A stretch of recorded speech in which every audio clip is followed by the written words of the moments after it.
falar para você, esse período de isolamento proporciona maior proximidade entre os membros de uma família que acabam convivendo por mais tempo juntos. Por outro lado, diversos fatores podem fazer com que esse momento de convivência seja ruim se não for bem administrado.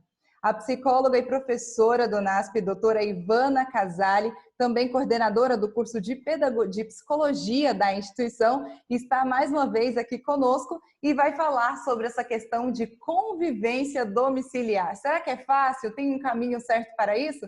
Bom dia, professora, tudo bem com você?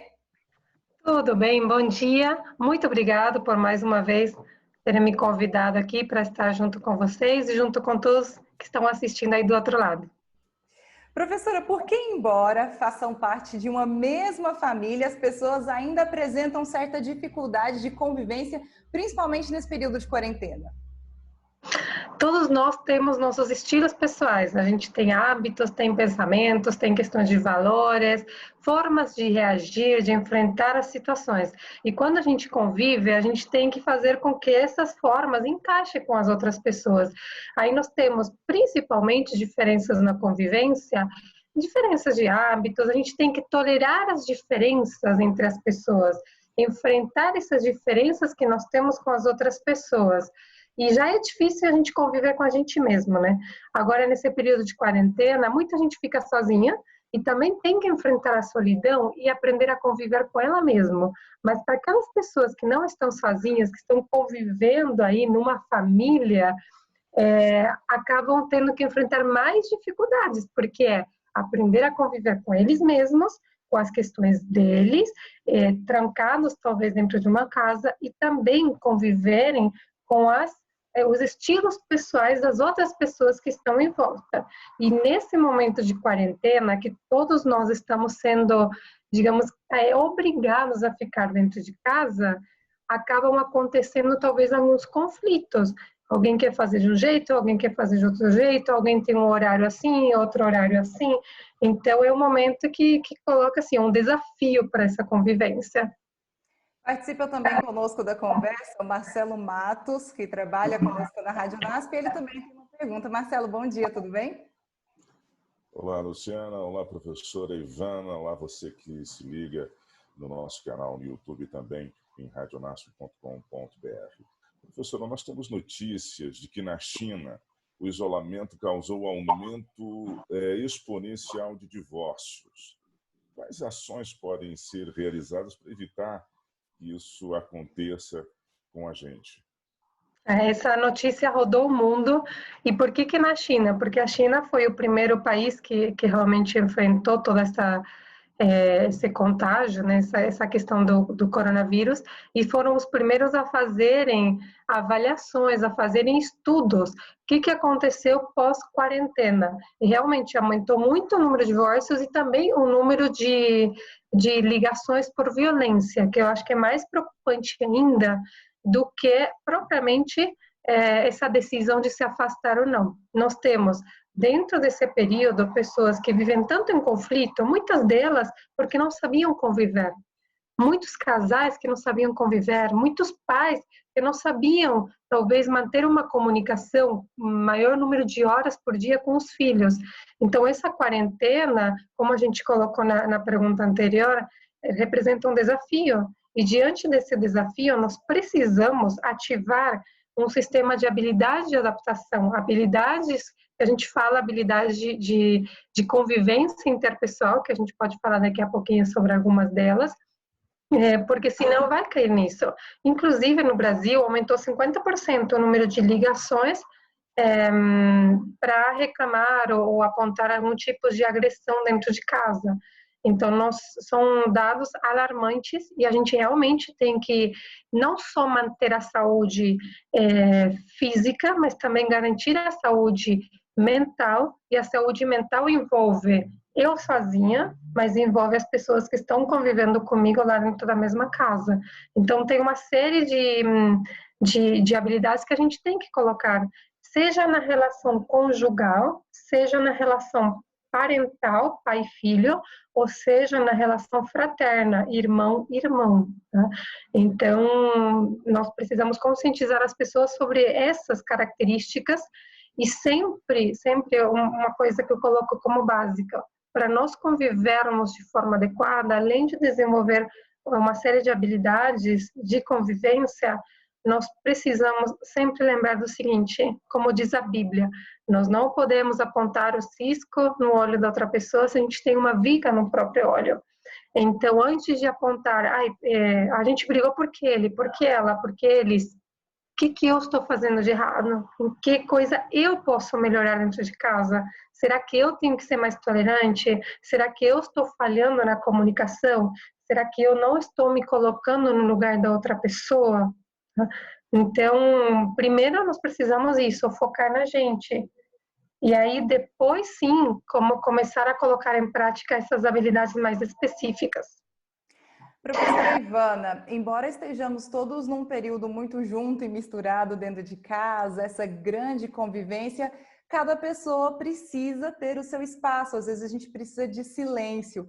Como fazer, então, para garantir que cada membro da família tem esse espaço e qual a importância também disso nesse período de tensão, medo e ansiedade? Lu, é bem importante essa pergunta que você colocou, porque que você fique dentro de casa nesse momento não significa que tem que ficar grudados o tempo inteiro e não respeitar espaços. Todos nós temos estilos pessoais, hábitos que são bem pessoais, individualidades, todos nós somos diferentes. Então, uma recomendação que a gente faz nesse período é, apesar de vocês estarem na mesma casa, tem que sentar e decidir e ver questão de espaços pessoais, se o filho em algum momento quer ir lá se trancar no quarto porque ele está precisando de um momento a sós, a gente tem que respeitar isso. Nós precisamos garantir que cada um tenha a individualidade, mas que também consiga conviver em paz. E para ter essa harmonia, essa paz, nós precisamos desse respeito. Horários que talvez a gente tenha diferentes um com o outro, mas tudo, como eu sempre coloco, tudo uma questão de conversas, tudo uma questão de combinar isso, uma questão de dizer, não, eu quero levantar um pouco mais tarde, eu quero deitar um pouco mais cedo, será que dá, será que não dá? E conseguir não fazer com que as outras pessoas sejam você, e sim respeitar que as outras pessoas são outras pessoas, diferentes de você. Então, a negociação é uma questão básica.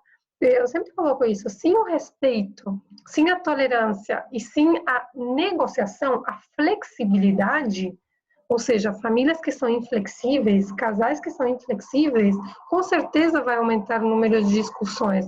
Então, nós precisamos dessa negociação. E uma vez que eu negociei, uma vez que eu cheguei num acordo, eu preciso saber me comunicar com essas pessoas. Eu preciso, se eu errei dentro da convivência, e nós estamos treinando muito essa questão, que está acontecendo na China. Então, comunicação básica, empatia, negociação, flexibilidade, reconhecer os erros e poder pedir perdão, aceitar talvez uma crítica dentro de casa, a gente ensina técnicas como aceitar críticas, como lidar com críticas que são feitas dentro de casa, seja pelo seu cônjuge, pelos seus filhos, pelos seus irmãos. Então, tudo isso nós precisamos colocar e respeitar o espaço, os horários pessoais também. Professora, tem muita gente trabalhando em regime de home office. E agora as crianças também estão em casa, porque não estão na escola, claro. Como administrar tudo isso, as demandas do trabalho home office, com a atenção às crianças e à casa? De que forma administrar isso de maneira que isso tenha um impacto menor mentalmente? Marcelo, eu estou vendo na prática e também o que a gente está lendo aí nas notícias, nos artigos que estão sendo publicados, que tem sido momentos muito difíceis, porque os pais normalmente, né, a maior parte deles continuam trabalhando em casa, fazendo home office, e ainda tem todas as outras atividades paralelas, e ainda disso tem o estresse que isso está gerando, a ansiedade que isso está gerando. Então, uma série de demandas psicológicas e colocam assim, maior importância em como que eu vou lidar. E uma coisa que eu tenho enfatizado é dividir as tarefas dentro de casa, tá? Fazer uma rotina dentro de casa. Então, senta o casal e fala, olha, nós precisamos disso, eu preciso continuar trabalhando, eu preciso dar conta disso. Então, tá, se você não pode trabalhar na frente dos seus 3 filhos que estão ali bagunçando, então, revezar as tarefas. Então, de manhã eu fico com os nossos filhos e você trabalha, aí à tarde a gente consegue revezar, mas ter essa possibilidade de dizer, você vai ter o tempo de você para trabalhar lá, e não necessariamente ficar a família inteira juntinha, dividir isso, dividir também as tarefas domésticas. Eu acho que é um momento muito importante para você colocar os filhos também nisso, manter a rotina dos filhos, mas inseri-lo nas outras atividades para poder aliviar. Esses dias eu até vi, talvez vocês viram, né? Metas 2020. Quando a gente começou o ano era um monte, uma lista enorme, e agora é uma questão de sobrevivência. E eu não acho que é só sobrevivência física, é também uma sobrevivência emocional, porque é um período que está atingindo a gente. É uma sobrevivência física, claro, né, da doença, é uma sobrevivência emocional, e eu falo que é uma sobrevivência conjugal e familiar. Como que eu convivo, como que eu estou bem emocionalmente, como que eu estou bem fisicamente e como que eu convivo com as pessoas com quem eu estou. Ou se eu estou sozinha, conviver também, lidar com essa solidão, né? Então, acho que resumindo a sua pergunta, Marcelo, é sentar, colocar horários, revezar as tarefas, respeitar que talvez o marido precise de um tempo a sós, a mulher um tempo a sós, né? Tentar que seja o mais pacífico possível. Professora, nós estamos conversando então sobre essa questão de como a família pode se organizar, de como pode acontecer essa cooperação para todo mundo viver bem. Nós já falamos, você já falou algumas dicas, mas vamos sintetizar agora em dicas para garantir essa imunidade psicológica. A gente tem falado tanto em imunidade física, em alimentação, mas para cuidar bem também da nossa mentalidade e fazer com que a família chegue bem ao final desse isolamento. Claro. Nós podemos, claro, trabalhar em algumas questões que vão nos proteger um pouco mais dos riscos. 100% imune, psicologicamente, é quase impossível de ficar tendo ou não tendo coronavírus, mas a gente tem que trabalhar nessa imunidade psicológica. E talvez eu vou agrupar em alguns aspectos. Primeiro, a gente tem que garantir a questão emocional, tá? De estar, digamos assim, mais em paz, lidar com os pensamentos que podem ser negativos. Nesse momento, muitos pensamentos vêm na nossa cabeça. Talvez um pensamento que vai falar, tudo isso vai acabar com tudo, você vai ficar doente, alguém da sua família, e vira tudo uma coisa que deixa a gente muito angustiada, ativa mecanismos químicos que fazem a gente se sentir com uma emoção de ansiedade, uma emoção muito alterada. Então, controlar muitos pensamentos. Uma coisa que nós já falamos na semana passada, e eu volto a dizer porque garante imunidade psicológica nessa situação, controle as informações aí que você acessa, o tempo de exposição a informações catastróficas. Tem sites que estão mostrando, tem um site que mostra as coisas positivas nessa situação toda. Então, não fique só no que é trágico, no que é catastrófico. Outra questão, trabalhe questão espiritual. Nós temos muitos estudos que demonstram que a religiosidade e a espiritualidade atua como imunidade psicológica diante até de doenças físicas. Então, agora, no momento de coronavírus, garanta isso. Se preocupe no apoio social, seja pessoalmente, seja por meio de redes sociais, mas não se sinta sozinho, não se deixe se sentir sozinho nessa luta, tá? Fale sobre as coisas que você está sentindo.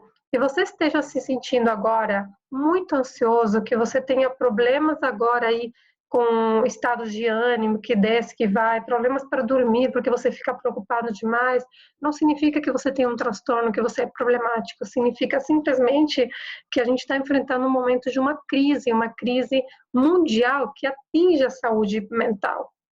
Então, fale sobre esses sentimentos. Se envolva em muitas atividades aí que te façam sentir não só produtivo, mas também restaurado. Dedique tempos aí para fazer coisas que você gosta, que seus filhos gostam, atividades diversas nesse sentido. Se reorganize, tá? E aproveite essa oportunidade agora de estar com seus filhos, com seu marido, com sua esposa em casa, para construir juntos uma relação muito mais forte. Apesar de ter essas estatísticas assustadoras que estão saindo sobre violência, sobre divórcio, eu tenho certeza que esse momento vai fortalecer muitos lares e vai fortalecer muitas pessoas na questão espiritual, vai trabalhar muito a resiliência psicológica, mas a gente precisa trabalhar em cima disso, fazer a nossa parte. E o resto, claro, oração e confiança em Deus. Professora, onde buscar ajuda, então? Há sites, canais onde nós podemos encontrar ajuda, telefone, algum canal onde a gente pode encontrar essa ajuda? Sim, tem. Claro, a psicologia há muito tempo já trabalha com a questão online, mas agora ficou muito mais forte. E eu tenho incentivado as pessoas, nisso que eu acabei de dizer, não fique sozinho, não enfrente isso sozinho, procure ajuda. Hoje em dia, no Brasil e no mundo, a gente tem muitos grupos de psicólogos, ou até alguns grupos psiquiatras, que estão envolvidos na causa voluntária de ajudar pessoas nessa situação Covid. Então, inclusive dentro do NASP, Engenheiro Coelho, a gente tem um grupo de psicólogos, grupos de pastores para dar esse apoio emocional e espiritual nessa hora, lidar com essas dificuldades nesse momento.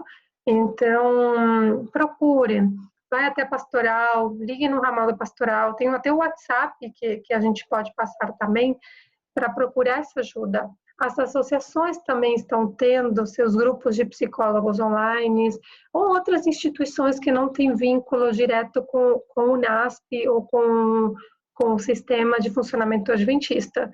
Mas tem sim lugares para a gente não ficar sozinho, para a gente se sentir junto com outros nessa luta.